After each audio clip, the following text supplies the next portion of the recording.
Welcome back to Timeless Black Excellence. I'm your host, Abdias Dalisman. In today's segment, we're giving you the facts about an activist group that is known to be very controversial, the Black Panther Party. The Black Panther Party is an organization that took stands against police brutality, as well as speaking in favor of civil rights and criminal justice reform.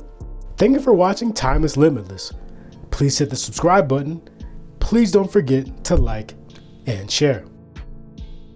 The Black Panthers were in fact a political party whose aim was to influence local politics. They also provided social programs to their community, as well as provide protection from police brutality. The Black Panther Party was a political organization. Even though they were often portrayed as a gang, their leadership saw the organization as a political party whose goal was getting more African Americans elected in political office. They challenged police brutality, and as a part of the Black Power movement, it was a revolutionary organization with an ideology of unification for civil rights, armed defense, Black pride, Black nationalism, community control, and particularly in the case of police brutality. Huey P. Newton and Bobby Seale founded the Black Panther Party in October 1966 in Oakland, California. They founded the Black Panthers in the wake of the assassination of Malcolm X. And after police in San Francisco shot and killed an unarmed black teen named Matthew Johnson. When we first started, we had a police alert patrol, and we would patrol the community.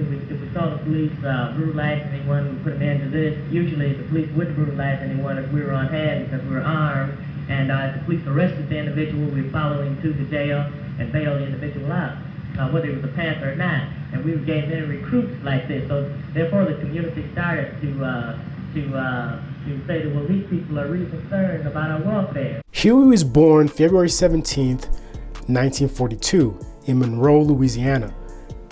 Then he later moved to Oakland. Huey taught himself to read at a young age and later graduated from high school. He attended a variety of schools, including Marriott College, before eventually earning a bachelor's degree and a PhD from the University of California, Santa Cruz. During his tenure at Marriott College, Newton joined the Afro-American Association and helped get the first African American history course adopted into the college curriculum. This is where he met Bobby Seale. Bobby Seale was born October 22nd, 1936 in Liberty, Texas. He then moved to Oakland, California during World War II. After serving in the Air Force, Seale attended Marriott College, where he joined the Afro-American Association, and that's where he met Huey Newton. Seale and Newton formed the Negro History Fact Group, which called on the school to offer classes in Black history. They later formed what we know now as the Black Panther Party. Bobby served as the chairman, while Huey served as the Minister of Defense. The Black Panthers' early activities primarily involved monitoring police activities in Black communities in Oakland and other cities. The Black Panther headquarters was located on 14th and Peralta in West Oakland. This is where they started their newspaper called the Black Panther Community News Service, which distributed information about ideology, international revolutions, inspirational articles, and contemporary racial struggles, as well as Serve the People programs. The newspaper was a critical part of the party's consciousness-raising program. The Black Panthers are well known for giving back to their community, one of which they implemented was a free breakfast program for school children. The Black Panthers provided free health clinics in 13 African American communities around the United States. The clinics provided free sickle cell anemia testing, HIV, and tuberculosis testing as well. They advocated for affordable housing, education, and political control through local elections. They instituted 60 community assistance programs and a number of social programs. Shortly after forming the Black Panther Party in 1966, Newton and Seal canvassed their community, asking residents about issues of concern. They compiled the responses and created the 10-point program, a program that served as the foundation of the Black Panther Party. We're going to draw up a basic platform. You say we want freedom, we want power to determine the destiny of our black community, full employment for our people, we want housing fit, decent housing fit for shelter of human beings, we want all black men to be exempt from military service, we want decent education for our black people in our community that teaches us the true nature of this decadent racist society, and to teach black people and our young black brothers and sisters their place in society, because if they don't know their place in society and in the world, they can't relate to anything else. We want an end to the robbery by the white racist businessman of black people and black people in their communities. We want an immediate end to police brutality and murder of black people. We want all black men held in county, state, federal jails and prisons to be released because they have not had a fair trial, because they've been tried by all white juries, and that's just like being tried in Germany being a Jew. We want black people and when brought to trial to be tried by members of their peers. We want housing, we want clothing, we want education, we want justice, and we want peace. The 10-point program was released on May 15, 1967, in the second issue of the party's weekly newspaper, structured similar to the United States Bill of Rights of the U.S. Constitution. The 10-point program comprised of two sections. The first, entitled "What We Want Now," described what the Black Panther Party wants from the racist leaders of American society. The second section, titled "What We Believe," outlines the philosophical views of the party and the rights that African Americans should have. The Black Panther Party's philosophy was influenced by the speeches of Malcolm X and the teachings of Chairman Mao Zedong. The Black Panther Party's practice of armed self-defense was influenced by activist Robert Williams, and also the anti-colonialist book, The Wretched of the Earth. On May 3rd, 1967, the Panthers held a protest at the Capitol building, protesting gun legislation and open carry laws. Also, did I mention they were protesting while carrying loaded rifles and shotguns. At its peak, the Black Panthers had roughly 10,000 members across the country. While the image of armed black men seemed to be synonymous with the name, it was the organization's women members who upheld and ensured the survival of the party. By the 70s, women made up the majority of the party, and today, those same women continue to fight in the name of justice and black liberation. Before she was the mother of one of hip-hop's biggest stars, Afeni Shakur was part of the Black Panther Party. Charged with conspiracy to bomb New York landmarks, Shakur represented herself at trial and was acquitted a month before Tupac was born. After her son's death in 1996, she helmed his estate until her death in May of 2016.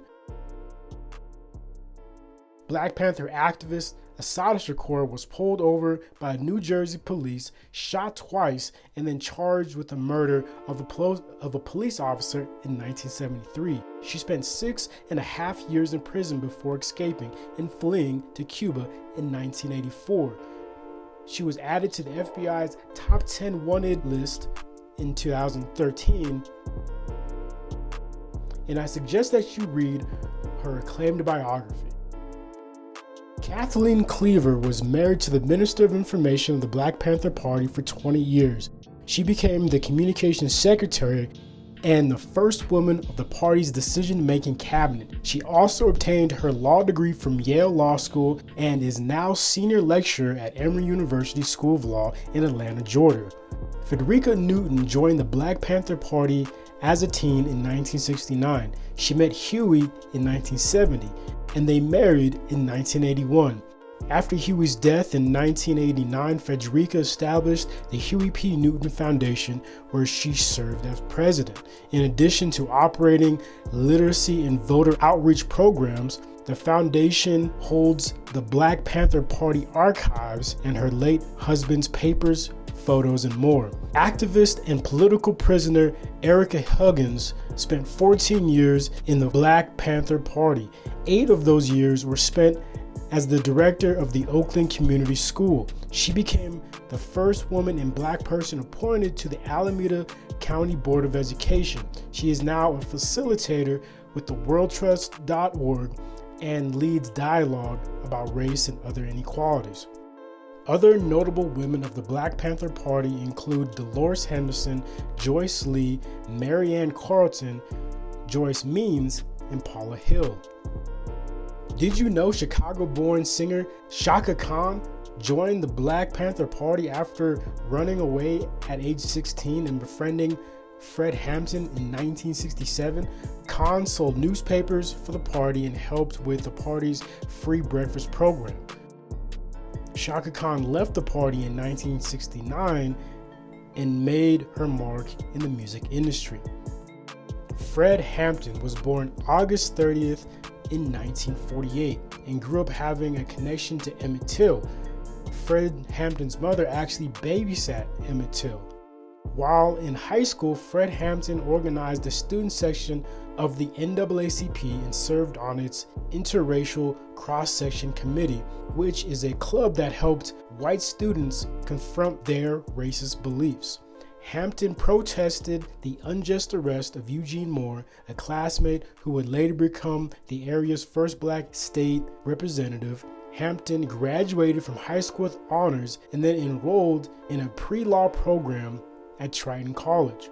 In 1968, Fred Hampton left the NAACP and became deputy chairman of the Black Panther Party as one of the Illinois chapter's original members in Chicago. He also formed the city of Chicago's first Rainbow Coalition. The Black Panthers' message made them a target of a secret FBI counterintelligence program called COINTELPRO. In 1968, the FBI's first director, J. Edgar Hoover, called the Black Panthers one of the greatest threats to the nation's internal security. In 1969, the FBI declared the Black Panthers a communist organization, an enemy of the United States government. The state of California even passed the Mumford Act, making it a felony to carry a loaded weapon without a government permit. It became obvious that the bill was designed to stop the Black Panther police patrols, and the media dubbed it the Panther Bill. In California, it was perfectly legal to open and carry a loaded gun in public, so as long as it was registered, not concealed, and not brandished in a threatening manner. The Mumford Act would change this. And the police are there not to, in our community, not to promote our welfare or for our security and our safety, but they're there to contain us, to brutalize us and murder us. The police in our community couldn't possibly be there to protect our property because we own no property. They couldn't possibly be there to see that we receive the due process of law for the simple reason that the police themselves deny us the due process of law. The FBI worked to weaken the Panthers by working to undermine and dismantle the free breakfast program for children and other community social programs instituted by the Black Panthers. In 1969, Chicago police gunned down and killed Black Panther Party members Fred Hampton and Mark Clark, who were asleep in their apartment. After 100 bullets were fired in what the police described as a fierce gun battle. However, ballistics experts later determined that only one of those bullets came from the Panther side. The Black Panther Party officially dissolved in 1982, and in 16 years, the Black Panthers developed 40 chapters in England, India, New York, Korea, Vietnam, Germany, Sweden, France, South Africa, Japan, Canada, Mozambique, Zimbabwe, and Uruguay, even spawning a White Panther Party. The Civil Rights Movement birthed the Black Panther Party.